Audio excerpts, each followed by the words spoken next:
बिस्मिल्लाहिर्रहमानिर्रहीम। प्रोक्योरमेंट में बॉस को समझना मुश्किल ही नहीं नामुमकिन होता है। ये स्लोगन उन परचेज़र का होता है जो कि अपनी जॉब के स्टार्टिंग में होते हैं, यानी पहले 2 साल 3 साल।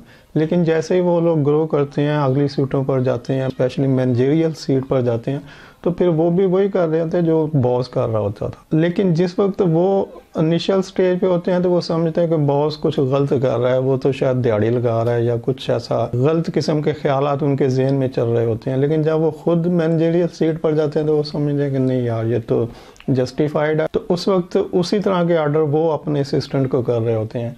तो इसको मैं थोड़ी डिटेल से इस तरह से क्लैरिफाई कर देता हूँ कि एक परचेज़र बैठा है तो बॉस आएगा और उससे कहेगा कि यार देखो कोई मेल आई है, कोई रॉ मटेरियल चाहिए। तो वो कहेगा जी सर ये अभी एक मेल आई है, तो अच्छा ठीक है, ये ऐसे करो कि तुम इस पर वर्किंग कर लो, लेकिन ऑर्डर कर दो भट्ट साहब को, वो शाम तक इसको सप्लाई करेंगे और सुबह उनसे इनवाइस लेके फ़ौरन पेमेंट करवा देना।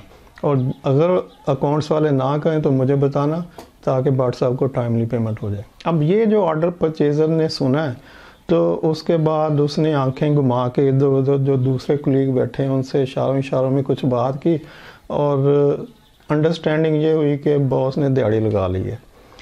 तो अब ये जो बॉस ने दिहाड़ी लगा ली है, इसके पीछे जो सिचुएशन होती है वो मैं आपको बताता हूँ, ताकि आप समझ सकें कि एक्चुअली बॉस बेचारा किस मुसीबत में फंसा होता है। होता यह है कि सेल्स वालों ने, जो सेल्स का हेड है, उसने फ़ोन किया प्रोक्योरमेंट हेड को कि भाई मियाँ साहब को इतनी अमाउंट की ज़रूरत थी, तो हमने एक प्रोडक्ट जो है ना थोड़ी प्राइस कम करके किसी डिस्ट्रीब्यूटर को उठवा दी है और उसकी अवेलेबिलिटी नहीं है स्टॉक में। अब कल प्रोडक्शन वाले उसको प्लान कर रहे हैं कल के लिए, तो 1-2 दिन में उसकी प्रोडक्शन हो जाएगी तो हम उसको सप्लाई कर देंगे। पेमेंट हमने एडवांस पकड़ लिया और मियाँ साहब को दे दी है।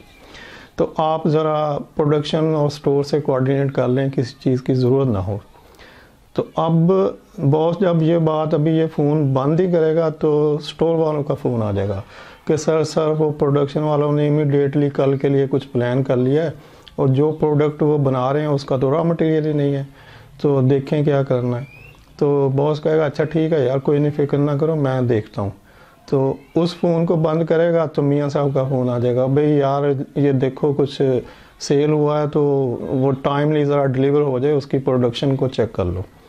तो बॉस फिर यस सर कहेगा और फ़ोन बंद करके दौड़ लगाएगा परचेज़र की तरफ कि भाई देखो कोई मेल आई है, कोई रिक्वेजिशन आई है किसी मटेरियल की। तो परचेज़र कहेगा जी सर ये अभी एक मेल आई है, तो इसमें ये मटेरियल चाहिए। तो अब बॉस उसको कहेगा कि भाई ये इसकी वर्किंग कर लो, लेकिन इसका ऑर्डर फ़ौरन भट्ट साहब को लिखवाओ, वो शाम तक सप्लाई करेंगे और कल सुबह उनको पेमेंट करवा देनी है। अब परचेज़र सिर्फ ये सुन रहा है कि बॉस ये कह रहा है कि ये ऑर्डर फलां बंदे को दे दो और कल इसकी पेमेंट भी करवा देना। लेकिन उस परचेज़र बेचारे को ये नहीं पता कि पीछे जो चल रहा है, जो सीन पीछे हो रहा है वो क्या है। तो अपनी लाइल्मी और चीज़ों के पता ना होने की वजह से वो समझेगा कि बॉस ने तो दिहाड़ी लगा ली है, तो रोज़ ही 1-2 ऑर्डर ऐसे दे देता है जिस पे ना कोई वर्किंग होती है, वन मैन डिसीजन होता है और ऐसे होता है और पता नहीं क्या। तो आप समझ सकते हैं कि ऑर्गेनाइजेशन में इस तरह की सिचुएशन हो, स्पेशली जो सीनियर लेवल पे होते हैं उनको तो इल्म होता है कि इस तरह की हैज़र्ड सिचुएशन रोज़ ही कहीं ना कहीं क्रिएट हो रही होती है और कुछ चीज़ें ऐसी होती हैं जो अर्जेंटली मंगवानी पड़ती हैं। अगर आपका वो वेंडर जो रेगुलर उसको सप्लाई कर रहा है वो कैपेबल नहीं है उस अर्जेंसी को मीट करने में, या कोई प्राइस का प्रॉब्लम है, तो ये आपके बॉस का ही काम है, वही डिसीजन करेगा। वो देखेगा कि टाइमली डिलीवरी और लोएस्ट प्राइस के ऊपर मैं किस तरह से किस चीज़ को अरेंज करवा सकता हूँ। अगर आप उस रिक्वेजिशन को लेकर बैठे रहेंगे तो आप तो 10 दिन लगा देंगे और उसके बाद भी पॉसिबल है कि वो सप्लाई ना हो सके टाइमली। तो ये बॉस ही का काम होता है कि वो उस अर्जेंसी को प्लान कर सके, मीट कर सके, लेकिन उसके लिए जो वर्किंग होती है वो परचेज़र को करनी होती है। तो जब परचेज़र को वो ऑर्डर करता है वर्किंग के लिए तो परचेज़ के जहन में कुछ और डाउट चल रहे होते हैं, लेकिन जो पीछे सिचुएशन होती है वो कुछ और किस्म की होती है। तो कभी भी अपने बॉस को इस लेवल पे अंडरस्टैंड ना करें कि बॉस को समझना मुश्किल ही नहीं नामुमकिन है। बॉस इज़ ऑलवेज़ राइट, जो वो कर रहा होता है वो ऑर्गेनाइजेशन की बेहतरी के लिए कर रहा होता है, लेकिन परचेज़र उसको किसी और सेंस में लेते हैं।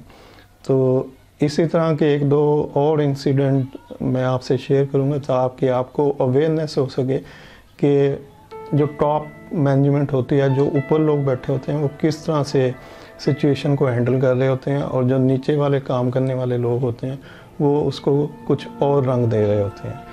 मिलते हैं नेक्स्ट वीडियो में। Till then take care and अल्लाह हाफिज़।